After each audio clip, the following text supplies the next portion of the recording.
Bones a tots i a totes, benvinguts un altre dia a un nou vídeo de Trempats! Que ara estava mirant tota la liada que he fet aquí al meu voltant i mira que aquest any he invertit en xuminades, vull dir, he posat llums per aquí darrere, he posat les capsetes de l'ordinador per sobre, però en millorar l'eficàcia de col·locar el setup, això no hi he invertit ni 5 segons. O sigui, jo tinc aquí ara un batibull de cables i d'històries perquè m'hi càpiga la càmera, el teclat i tot, que no té cap sentit. A més, sóc el típic rata que mai paga el seguro de les coses. Per tant, un dia d'aquests, se'm caurà la càmera, o se'm caurà l'aigua sobre el teclat, o li fotré una patada a l'ordinador, i a sobre ho hauré de pagar jo perquè no ho tinc assegurat. Si és que som un desastre.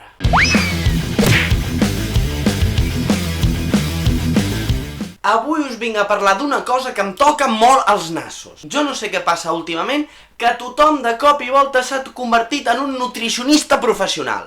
Jo no sé si és que els títols de nutricionista el comencen a regalar dins dels paquets de cereals, però jo no sé què passa, que tothom ara sap de tot. I clar, què passa? Que tu, que ets una persona que menja el que li dóna la gana, però això sí, sense molestar ningú, et converteixes en un objectiu susceptible de que li toquin els cada dia perquè no menges de manera correcta o sana. Que a més, no vull ser exagerat, però d'acord, jo fa uns quants anys era un poc irresponsable amb la meva alimentació i menjava bastantes coses que no tocarien. Bàsicament vaig estar a punt de fer el mateix que fan els ludòpates a les sales de joc, que donen el DNI perquè no els deixin entrar, amb els kebabs. Sí, perquè cada setmana anava al kebab i això no podia ser. Però aquí jo, amb la meva força de voluntat, ho estic reduint. És que és igual, mengis el que mengis, mai menjaràs el que toca. I sempre hi haurà algú que t'estarà donant lliçons.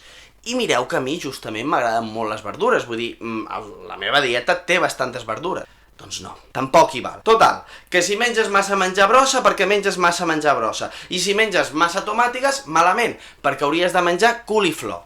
Que no m'agrada la coliflor, que és la verdura més avorrida del món. O sigui, fa pudor i a sobre no te gusta res. A més, ara no sé si ho sabíeu, han tret una aplicació que serveix per escanejar els codis de barra dels productes del súper i et diu si és un producte massa processat que no has de comprar o si és un producte que està bé i que és sanet i que te'l pots endur a casa teva. Us diré un secret, d'acord? Si compreu una cosa del súper que ve envasada i porta codi de barres, no cal que li passeu aquesta aplicació. Segurament estarà ultraprocessat. Però res, que sí, entres al súper i te trobes a tothom allà amb el mòbil, clac, fent fotos a tot. Que a més dius, tu no fas la compra cada setmana. Tant varien els teus productes que cada dia que vens has d'escanejar tots els teus productes. I ja està, i que cadascú faci el que vulgui. Aquí no m'hi fico més, però és que, clar, també arriba un punt que et miren malament. Sí, que tu vas un dia i et compres un refresc d'aquests ensucrats, perquè un dia és un dia, i et miren com si estiguessis comprant droga pura. I jo no vull escanejar els meus codis de barra, que jo sóc feliç en la meva ignorància de codis de barra. És que a mi em fa gràcia quan tombo al passadís del supermercat i em trobo algú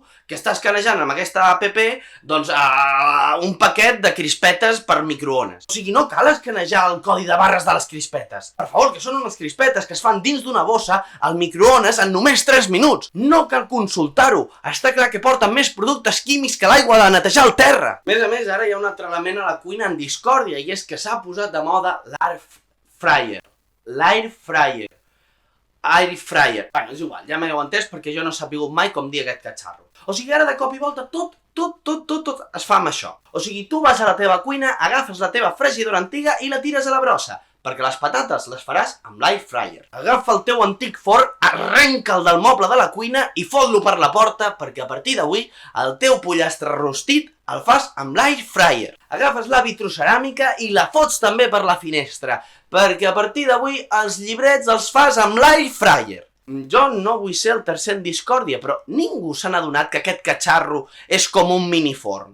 O sigui, vull dir, si tu ja tens un forn a casa teva, quasi que no cal comprar-se el catxarro. I si te'l compres, que ets molt lliure de fer-ho, no donis per sac, o sigui, cuina amb l'air fryer i no cal que pengis totes les receptes que fas a l'Instagram. En fi, amics i amigues, el resum d'aquest vídeo és que feu el que vulgueu. Si jo entenc que es vulgui menjar més sa, jo mateix, des de fa un parell d'anys, m'hi miro més en la meva dieta. Però no siguem mentiders, no diguem que ho fem per salut. Ho fem perquè els anys no perdonen i van passant i com no comencis a menjar bé, doncs tindràs problemes. Si voleu menjar sa, estic super d'acord, jo també ho faig, però deixeu de donar la murga als altres. Que a més, si voleu un consell personal, deixeu-vos d'històries d'apps d'escaneig i de mirar pàgines webs quins productes són processats, quins no. Si voleu menjar sa, el que heu de fer és anar al mercat municipal, a les carnisseries, a les fruiteries i a les peixateries que tingueu més a prop de casa vostra. Que els productes que trobareu allà seran de bona qualitat, segurament, seran de proximitat, seran de quilòmetre zero, i a més, així ajudareu a reduir la vostra petjada de CO2. I tots contents. Jo ho faig així, sincerament. En fi, jo per avui deixo el vídeo aquí. Ja sabeu, ens teniu a les xarxes socials, en el nou Instagram que hem fet de trempats, que l'altre dia us vaig dir que us el deixaria per aquí dalt, avui no ho faig perquè no sé com es fa i vaig quedar totalment en ridícul en el vídeo anterior, però sí que us el deixo a la descripció, d'acord? Ens veiem a la pròxima!